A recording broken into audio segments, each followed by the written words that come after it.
Hi friends, welcome to my channel. ఈరోజు స్పెషల్గా గుమగుమలాడే ఫిష్ కర్రీ ఎలా చేయాలో చూపించబోతున్నాను.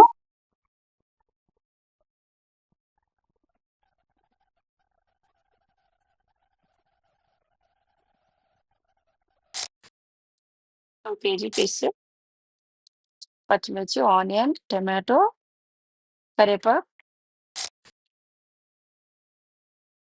జీలకర్ర ఆవాలు, కరివేపాకు, ఆనియన్, కారం, పసుపు, ఓమా, చింతపండు. చిన్న బౌల్ తీసుకోవాలి. తయారు చేసే విధానం: 2 స్పూన్ ఆయిల్ వేస్తున్నాను. కరివేపాకు వేసుకోవాలి. మళ్ళీ ఆనియన్ వేసుకోవాలి. ఆనియన్ వేసుకొని మంచిగా డీప్ ఫ్రై చేసుకోవాలి. కొద్దిసేపు మూత పెట్టుకోవాలి. మంచిగా దోరగా ఫ్రై అయ్యే వరకు ఈ విధంగా అయితే ఫ్రై చేసుకోవాలి. ఇది మిక్సీ జార్‌లో అయితే తీసుకోవాలి. మంచిగా డీప్ ఫ్రై అయ్యే వరకు తీసేసి బౌల్‌లో వేసుకొని అదే కడాయిలో ఓమా అనేది ఫ్రై చేసుకోవాలి. ఓమా కూడా దోరగా ఏగే వరకు మంచిగా ఫ్రై చేసుకోవాలి. ఈ విధంగా అయితే ఫ్రై చేసుకోవాలి. మళ్ళీ పెద్ద కడాయి అయితే పెట్టుకోవాలి. 5 స్పూన్‌లయితే ఆయిల్ వేసుకుంటున్నాను నేను. ఎందుకంటే జీలకర్ర ఆవాలేసుకుంటున్నా. 2 కేజీల ఫిష్ గదా! అందుకే ఆయిల్ ఎక్కువనే పడుతుంది. కరివేపాకేసుకోవాలి ఇప్పుడు. మళ్ళీ మిర్చీలేసుకోవాలి. మిర్చీలు గూడా కొద్దిసేపు దోరగా ఏగే వరకు మంచిగా ఫ్రై జేసుకోవాలి. మిర్చీలు ఫ్రై అయ్యాక మంచిగా ఈ విధంగా అయితే ఫ్రై అవ్వాలి. ఆనియన్ ఏసుకోవాలి. ఆనియన్ గూడా మంచిగా డీప్ ఫ్రై అయ్యే వరకు మంచిగా ఇలా తిప్పుకోవాలి. ఇదంతా ఫ్రై అయ్యాక అల్లం ఎల్లిగడ్డ పేస్ట్ అయితే 1 ½ స్పూన్ అయితే ఏసుకోవాలి. ఈ విధంగా ఫ్రై చేసుకోవాలి. కొద్దిసేపయితే మంచిగా ఫ్రై చేసుకొని, కొద్దిసేపయితే మూత పెట్టుకోవాలి. ఒక నిమిషం పాటు మూత పెట్టుకొని మళ్ళీ తీసి ఇట్లా ఫ్రై చేసుకోవాలి. టమాటో ఏసుకోవాలి ఇప్పుడు. నేనైతే 3 టమాటో ఏసుకున్నాను. టమాటో ఇట్లా ఈ విధంగా అయితే మంచిగా మగ్గాలి. కొద్దిసేపయితే మూత పెట్టుకోవాలి. అంతవరకైతే ఆనియన్ పేస్ట్ చేసుకోవాలి. ఈ విధంగా మళ్ళీ కదుపుకోవాలి ఇదంతా. టమాటో అంతా మెత్తబడే వరకు మళ్ళీ ఆనియన్ పేస్ట్ అయితే వేసుకోవాలి. ఆనియన్ పేస్ట్ వేసుకొని మంచిగా కలపాలి. టమాటాలంతా మంచిగా మగ్గినాయి గదా! 1 ½ స్పూన్ అయితే సాల్ట్ ఏసుకోవాలి. సాల్ట్ ఏసుకొని మంచిగా తిప్పుకోవాలి. మళ్ళీ కొద్దిసేపయితే మూత పెట్టుకోవాలి.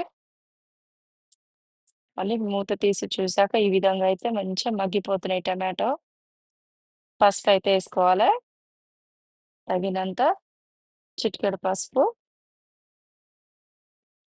3 స్పూన్ల కారమయితే ఏసుకోవాలి. ఈ విధంగా 3 స్పూన్లు కారం వేసుకొని మంచిగా కదుపుకోవాలి. మంచిగా ఫ్రై అయితుంది గదా! ఫ్రై అయ్యాక ఆయిల్ అనేది తేలుతా ఉంది. మంచిగా ఫ్రై అయ్యాక కొద్దిసేపు మూత అయితే పెట్టుకోవాలి. చింతపండు గుజ్జు తీసుకోవాలి. గుజ్జు చేసుకొని పక్కన పెట్టుకోవాలి. ఈ విధంగా ఫ్రై అయ్యాక ఆ చింతపండు గుజ్జు అనేది వేసుకోవాలి. చూడండి ఎంత మంచిగా ఏగుతుంది. పులుసయితే ఏసుకోవాలి. దానికి కొంచెం తగినంత వాటర్ అయితే ఏసుకోవాలి. ఈ విధంగా చిక్కగా ఉండాలి. మరీ చిక్కగా ఉండొద్దు. మరీ పల్చగా అయితే ఉండొద్దు. గ్రేవీ అయితే మనకు చపాతీకైనా, రొట్టెకైనా అద్దుకునేటట్టుగా ఉండాలి. 2 కిలోల ఫిష్ గదా! ఈ విధంగా ఏసుకోవాలి. అంతా టోటల్‌గా మంచిగా ఏసుకోవాలి పీసెస్ అన్నీ. బౌల్స్ అయితే మొత్తం నిండిపోతుంది. కర్రీ చిక్కదనం పడుతున్న కొద్దిలో ఆయిల్ అనేది తేలుతా ఉంది. చూడండి ఎంత నీట్‌గా ఉడుకుతా ఉంది. ఆ చిక్కదనం వలన కొంచెం ఆయిలనేది పైకి తేలుతా ఉంది. గరిటె అయితే కింది దాకా మొత్తం తిప్పొద్దు. ఎందుకంటే పీసెస్ అన్నీ విరిగిపోతాయి. లైట్‌గా కదుపుకోవాలె. మూత పెట్టుకోవాలి కొద్దిసేపు. ఆ తర్వాత ఓమా అనేది పేస్ట్ చేసుకొని పక్కన పెట్టుకోవాలి. ఈ విధంగా అయితే కర్రీ రెడీ అయిపోతుంది. ఇప్పుడైతే ధనియాల పౌడర్ అయితే వేసుకుంటున్నాను. ఈ విధంగా అయితే ఏసుకోవాలి.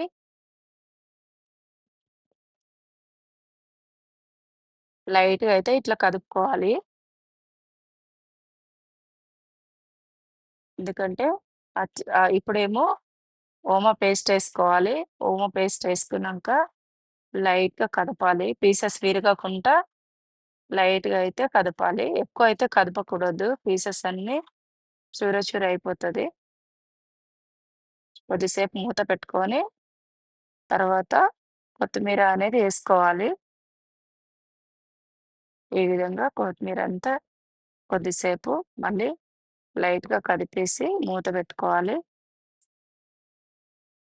ఇప్పుడైతే కర్రీ అయితే రెడీ అయిపోతుంది మనకు. ఈ విధంగా అయితే రెడీ అయింది.